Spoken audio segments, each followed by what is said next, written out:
Hello everyone, welcome to this session. I am Anamika, your bio teacher, and today I am here with chapter 2 revision video, that is microorganisms friend and foe, and this is for class 8. In the previous video students, you have read about the, and that means introduction of the microorganisms. What are microorganisms, what is microbiology, who is called the father of microbiology, okay, and the various types of the microorganisms also. In this video we will read about the bacteria. That means what is bacteria, what is their habitat, how they obtain their nutrition, how they reproduce, what are the useful and harmful effects of bacteria, their shape, sizes, and that means on the basis of the shape, their types, etc. So let's start. Bacteria is generally unicellular microorganisms. That means their body is made up of single cell, and the cell of bacteria, that is prokaryotic in nature. As we know that prokaryotes, in which nucleus is that is not surrounded by the nuclear membrane, they are found everywhere. That means in every places, like in air, inside the water, in hot springs, in desert area, in cold climate, etc. That means we can say they are omnipresent. So they are present everywhere. Bacteria generally, that means prefer to live in colony. They are of different shapes and sizes also. And bacteria, that is the first living organisms, appears on the earth surface. They mainly originated from the archaea. And as you know that who discovered the bacteria? That was Anton von Leeuwenhoek, who first time, that means he saw the bacteria while he was performing some experiment with the pond water. Let's see the diagram of the bacteria.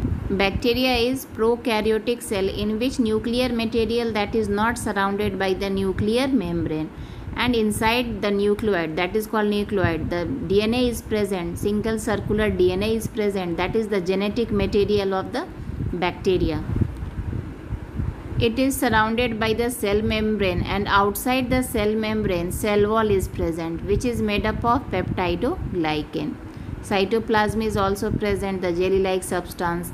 Flagellum, a single flagella, or you can say the more than one flagella, that is present, mainly for the locomotion or movement. And here like a structure that is called pili, which that means helps in the conjugation process, and also that means attaching with the other surface.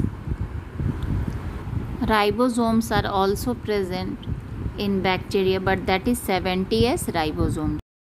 Bacteria have different mode of nutrition. That means some are autotrophic, they can synthesize their own food, and some are heterotrophs. In heterotrophs also, they, that means so different mode, like some are parasitic, which lives inside the body of the living organisms, either plants, animals, human beings, and some are decomposers also. They obtain their food from dead and decay matter.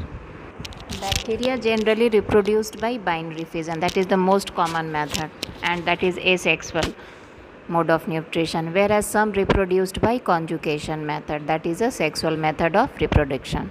Let's see the different types of bacteria. That means bacteria are of different types on the basis of the shape. That means on the basis of the shape, bacteria are generally of 4 types. So let's see that means what are the 4 types of the bacteria and their shape also. So first is spherical shaped bacteria, that is called coccus, and in plural that is called cocci. And that means the examples of the spherical, that is Streptococcus pneumoniae, which causes pneumonia. Next is rod shaped bacteria, that is called bacillus, and the example is lactobacillus. I think you have familiar about this term. And as this bacteria that helps in the preparation of the curd, which is, that means a good source of probiotics. Next is comma shaped or curve like bacteria, that is called Vibrio, and the example is Vibrio cholera, which causes cholera disease. Next is spirally or twisted spiral shaped bacteria, that is called Spirillum, and example are Treponema species, in which, that means it also include the Syphilis spirillum. Next, See the useful effects of bacteria. As we know, that means all the microorganisms, they are useful as well as harmful. So let's see first the useful effects of the bacteria, and after that we will see the harmful effects. Bacteria are useful in the preparation of the curd, cheese and the various dairy product. And that means as we know, that means right now we have discussed about the lactobacillus, which helps in the preparation of the curd. Some bacteria helps in nitrogen fixation like rhizobium, azobacter, and increases the fertility of the soil. Some bacteria are decomposers, which decompose the dead and decay matter. So in this way they helps in recycling of the nutrient. That means they helps in nutrient cycle. Some useful bacteria are present in intestine of humans, and they helps in the digestion of the food. Ruminants having the cellulose digesting bacteria in their intestine, that means all the herbivorous animals. Some bacteria, that means aerobic and anaerobic, they helps in sewage treatment also. In this way, that means they helps in, you can say, the purification of the waste water. Now let's see some harmful effects of bacteria. That means all bacteria are not useful, some are harmful also. Some bacteria are pathogens. Pathogens that are disease causing organisms and causes various diseases in living organisms, like in plants, in animals also, and in human beings. In human beings they causes tuberculosis, cholera, etc. In animals they causes anthrax, and in plants that is citrus canker. Some bacteria like Clostridium and Salmonella, they spoil the food items, and anyone, those who consume that food items, they may suffer from the food poisoning.